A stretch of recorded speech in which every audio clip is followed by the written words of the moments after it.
Bawat isa sa atin ay may kanya-kanyang storya sa buhay. Para bang pelikula. Kung minsan bida tayo, minsan naman tayo yung nagiging kontrabida. May mga problema na akala natin wala na solusyon, pero meron pa pala.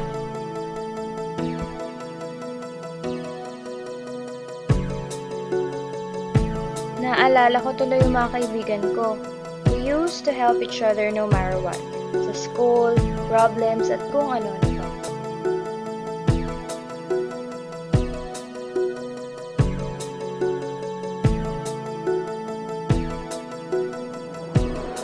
Asan na kaya sila ngayon? Ako nga pala si Jess. Simple, matyaga, at ready akong tumulong sa mga friends ko. Si Ina naman ang best friend ko. Mabait siya. Lagi siyang andyan para sa akin. Si Jervin naman, mayaman, mabait, lagi kaming nililibre at magaling sa math. Pinaka di ko malilimutang memory with them ay yung kumain kami sa isang high-class na restaurant. Nandos yung pangalan nun at sabi ni Jervin, American service daw yung ginagamit nila sa pagsisilbi sa customer. Di ko nga alam kung ano yung ibig sabihin nun eh. Kaya sinearch ko. Sabi sa Google, pag American service daw, yung pagkain naka-ready na sa plate. Kakainin na lang. Interesting, right? May ganun pa pala. Ang naman ganda dito sa place na to. Oo nga. Hindi na first class restaurant kasi ito eh. Oo. Alam niyo ba, kilala ng mga parents ko yung may-ari?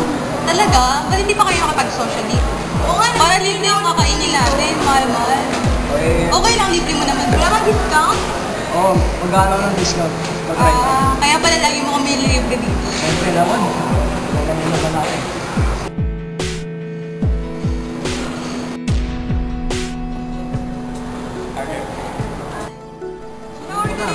Ako yung mukhang masarap yung pork. Ay, sa akin chicken filet na lang with barbaric sauce. Oh, ikaw? Sa akin, gusto ko yung pinakamal mo dito. Sige po, sir. Sige, salamat. Tara po. Ito na po yung pork. And sir, this is our specialty, sir. Ito po yung chicken filet with barbaric sauce. At ito na po yung kulit. Thank you. Sarap dito. Ano yung order mo? Yung chicken filet with barbaric sauce. Hindi ko sarap. Ito yun. Ba't ano yan? Masarap yan. Alam mo, sarap talaga eh.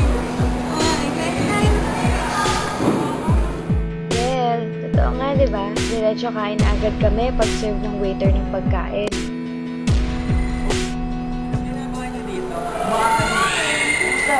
Siya pala, si Jess. Magkakalala na. Ay, magkakilala na kami, magkapit-bahay kami yun.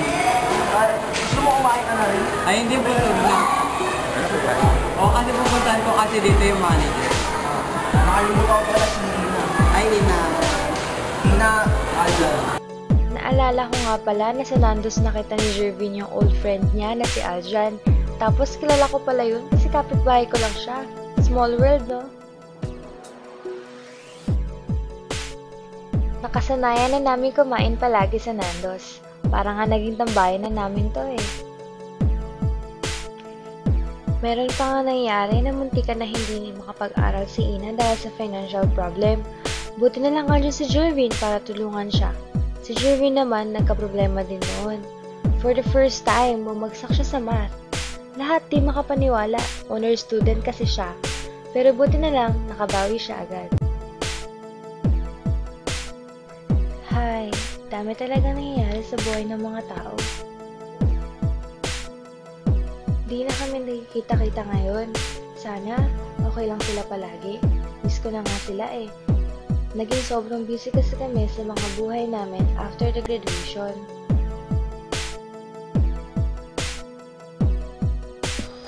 Balita ko, si Ina nasa Korea na. Doon na daw siya nagtatrabaho. Maunlad na din daw siya. Ang saya ko para sa kanya. Balita ko naman kay Jervin na nakipagsosyo na sila sa Nando's Restaurant. Nagkaroon na rin sila ng iba't ibang franchise. Ako naman, isa ng medical technologist dito sa London. Nakita ko nga may franchise na dito yung Nando's Restaurant nila Jervin. Grabe, tuwing nakikita ko yon, naaalala ko sila. Naging saksi din kasi itong restaurant na to sa lahat na nangyari sa buhay namin. Dito nagtatapos ang istorya namin magkakasama. Pero, di natatapos ng pagkakaibigan namin at mga pinagsamahan.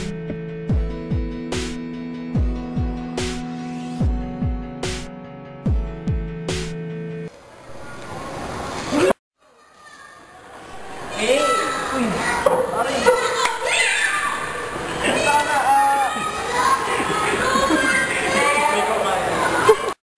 Uy! Hi, Jen! Hi! Aljan! Hey, magkakilala pala kayo? Oo, magkakilala kami. Magkaklase kami niyan. Ah, Magkakilala kayo? Magkapit mahal kami.